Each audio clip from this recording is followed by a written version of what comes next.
So this is lesson 4.4a. This is all about trigonometric functions and angles.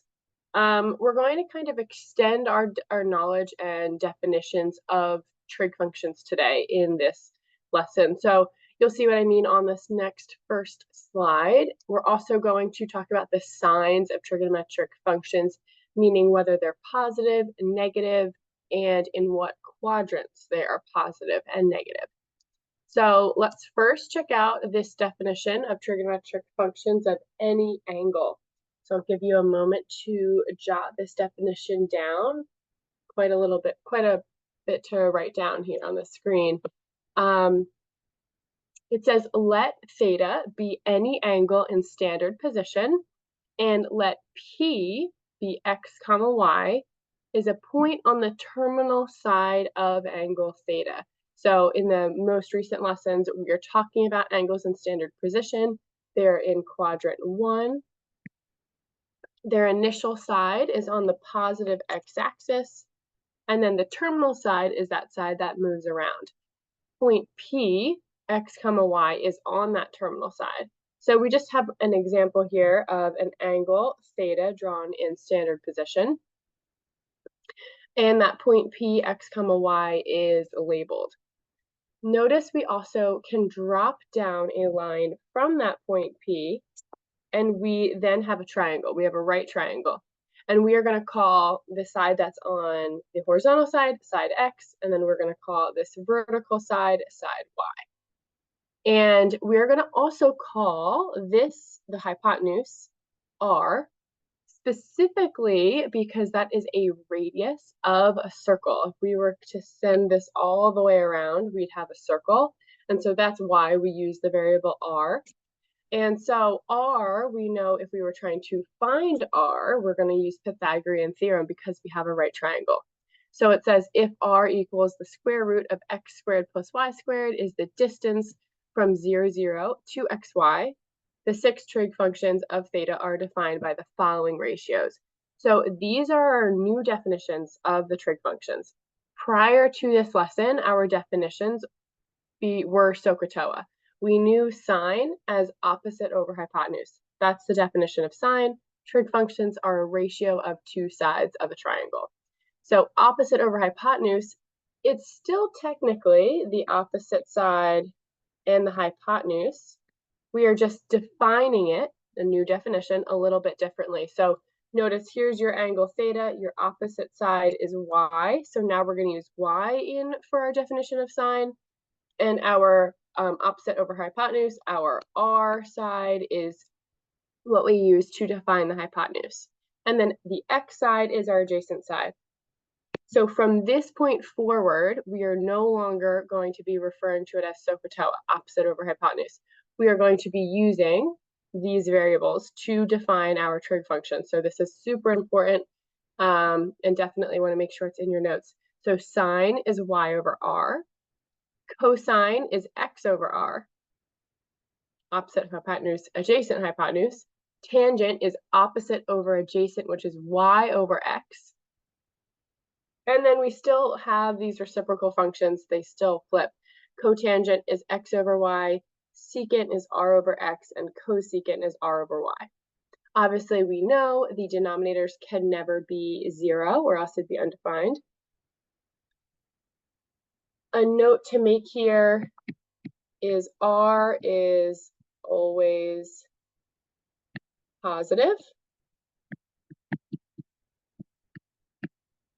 Think about it. We're talking about a triangle with a triangle or a unit like a circle where the radius, that r represents the radius of the circle.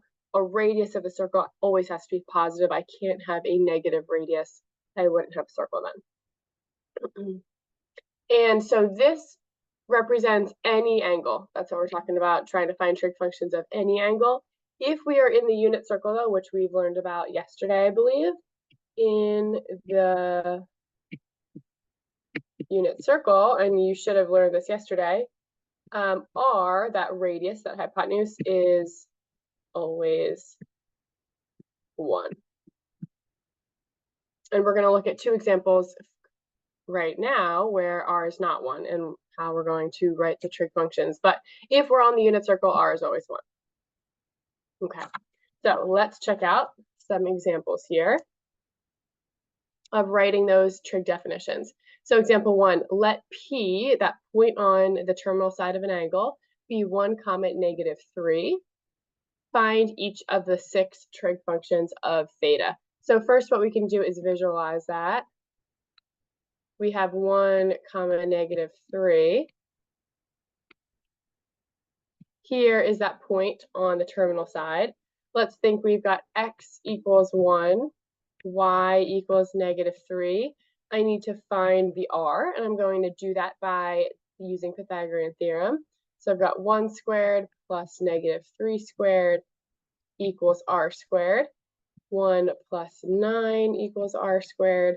We're going to get 10 equals r squared. We get the square root of 10 equals r. Usually when we take the square root of both sides, we get a positive and a negative, but remember the radius, this r value always has to be positive, so we do only have the square root of 10. And so now when I write my 6 trig functions, we have sine of the angle. I know sine of an angle equals y over r. The y value is negative 3, and the radius is square root 10. I do have to rationalize that. There is the value for the sine function, negative 3 square root 10 over 10. Let's do cosine of theta equals x over r. My x is 1, the radius is square root 10, and I'll rationalize that. Tangent of theta is y over x. Negative 3 over 1, we've got negative 3. And we've got our reciprocal functions coming up next here. Cotangent of theta equals x over y. So we'll get 1 over negative 3. Secant of theta equals r over x. So we've got square root 10 over 1. And then cosecant of theta equals r over y, which is square root 10 over negative 3. Notice, and you can just make this observation, but we're going to talk about it in a few minutes here, that some of the trig functions are positive, some of the trig functions are negative. You can see cosine here is positive with its reciprocal function, secant is positive. Everything else is negative. Start to kind of think about, well, what we know about the quadrants in the coordinate plane here. Our x's and our y's are all positive in that first quadrant. And think about here in our fourth quadrant, y is negative. So notice everything that had the y in it was going to be negative. Right? Start to think about that because we're in the fourth quadrant. That point of the terminal side was in the fourth quadrant. Let's check out another example. Very similar.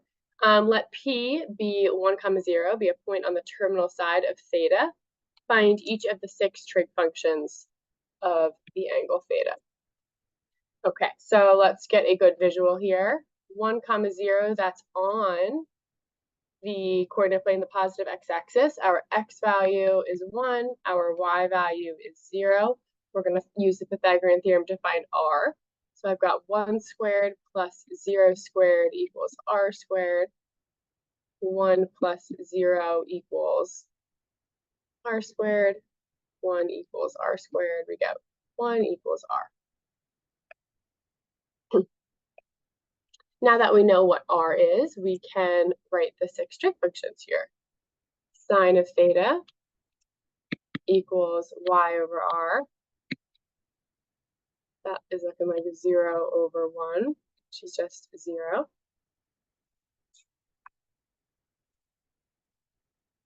Cosine of theta. And I want us to think about how, notice our r is 1, so this is kind of as if we are on the unit circle. And if r is 1, I can really just say cosine of theta is x, right? Because x over r, x over 1 is just x. So then my cosine of theta is 1. Tangent of theta is y over x. We've got 0 over 1, gives me 0. Cotangent of theta equals x over y. That gives me 1 over 0, which we know we can't do 1 divided by 0, so we get undefined. Secant of theta is r over x, so I get 1 over 1. And cosecant of theta equals r over y, 1 over 0, undefined. Okay, these are some values that should be memorized along with those 30, 60, 90, a 30, 60, 45 degree angle from our special right triangles that we talked about last week. Sine of 45 should be memorized. Cosine of 60 should be memorized. All those values should be memorized along with these. Any of the points that fall right on the x or y axis, those can be memorized. If you memorize them, that's just, it makes you go faster. It makes it easier for you to solve trig equations when we get to solving trig equations. It also, but also if you can't memorize it, you know how to find it, which is really more important than memorizing it. But memorizing them is obviously the way to go. It makes the rest of these chapters easier. And then let's talk about the signs of the trig functions, like I kind of touched on a couple seconds ago. So this is really important. You need to know which quadrant, which trig function is positive in. And so it all revolves around the definitions. And so our definitions, I'm going to write them back up here. Sine of theta equals y over r. And let's say, yeah, we'll just say y over r. We've got cosine of theta is x over r. Tangent of theta is y. These are our definitions, y over x. Cotangent of theta, x over y. Secant of theta, r over x. And cosecant of theta, r over y. So it makes sense that all of these functions are positive in quadrant 1 because everything is positive in quadrant 1, right? This is where your x is positive and your y is positive. So everything where you have x and y is positive, all of these trig functions are positive then in quadrant 1. Quadrant 2, let's take a look.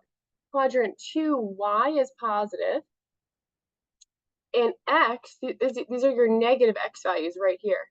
So everything that has an x value is going to be negative in quadrant 2. That is, cosine has an x value. Tangent, cotangent, secant, they all have x values. They're all going to be negative in quadrant 2. Y is positive in quadrant 2. Everything with that y is going to be positive, sine and cosecant. And these match up with your reciprocal functions. So notice sine and cosecant are together, tangent and cotangent are together, and cosine and secant, the reciprocal functions, stay together when we're looking at the signs. Quadrant 3, let's think about quadrant 3. Everything's negative in quadrant 3. So if it has a y in it, it's not like sine, it's going to be negative. Cosine, it has an x in it, it's going to be negative. Tangent and cotangent. A negative y over a negative x, doesn't that give you a positive over a positive y over x? Which is why tangent and cotangent are the only two functions that are positive in quadrant 3. And then quadrant 4, our x-axis is positive, our y-axis is negative. So everything with a y in it is going to be negative, and everything with the x in it is going to be positive. The way we remember this, guys, just like PEMDAS, there's an acronym for it. We use, or there's a couple different ways out there, is all students take calculus. It's a good way to remember that, and I can write it out as well. And you go around the quadrants as we count them. So all students take calculus. And so that all stands for everything's positive in quadrant 1. S stands for sine and its reciprocal function cosecant. T stands for tangent and its reciprocal function cotangent. And C stands for cosine and its reciprocal function secant. So that's how I remember it. And you'll see me even on the next one draw it. I'll make a little visual and I'll go all students take calculus. And then that's how I remember what is positive in each quadrant. So let's just check out 2 examples and then we're done. So these are some examples that you would see where it's asking you to know which trig function is positive and negative in each quadrant. So typical questions that you could be asked. Number 3, it says, if sine of theta is less than 0. So right away that's telling you that sine of theta is less than 0. If sine is negative, because everything's less than 0 is negative, and cosine of theta is less than 0. Okay, cosine's also negative. Name the quadrant in which the angle of theta lies in. I draw my visual. All students take calculus. That tells me where things are positive. And I'm going to put check marks where these 2 constraints are happening, and that's going to help me answer this question. So I'm going to put check marks. Sine of theta, they're interested in where sine of theta is negative. Well, I know sine is positive in quadrant 1 and quadrant 2, so that means it's negative in 3 and 4. And I'll say that again. I know sine is positive in quadrant 1, because everything's positive in quadrant 1, and I know sine is positive in quadrant 2. Sine and cosecant are positive in quadrant 2, which means it's negative in the other 2 quadrants.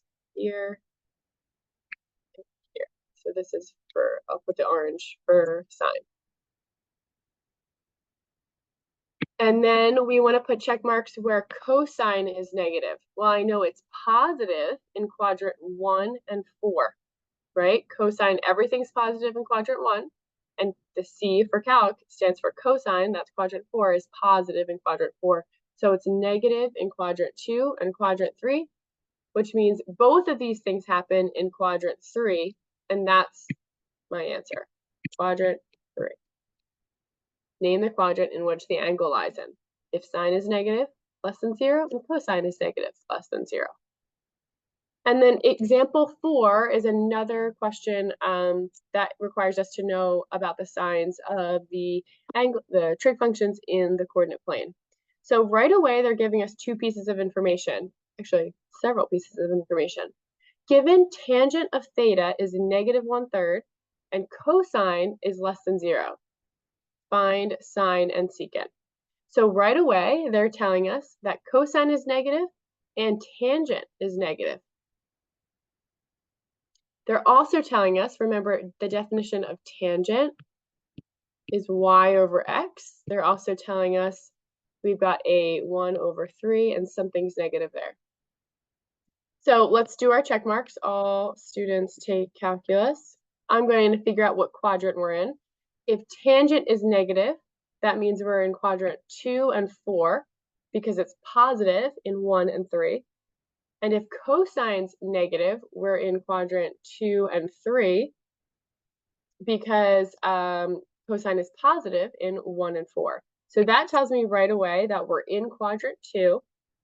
And I think about we're in quadrant 2, that means that x is negative. So I'm going to come over here. That negative belongs with the 3.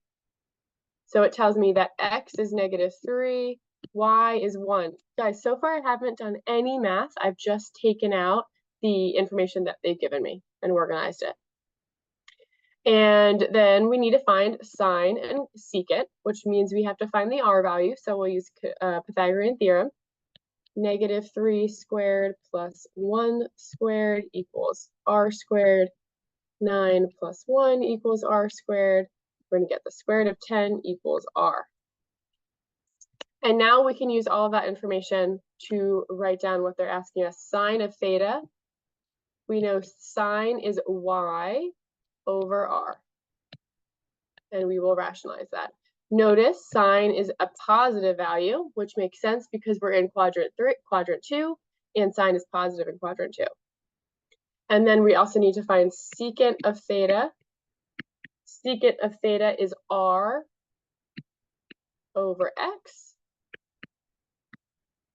and that's the value of secant of theta. Notice secant of theta is negative.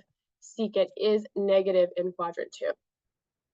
Okay, that is our lesson on 4.4a. We will continue learning more about trig functions in the coordinate plane this afternoon. Thank you for watching.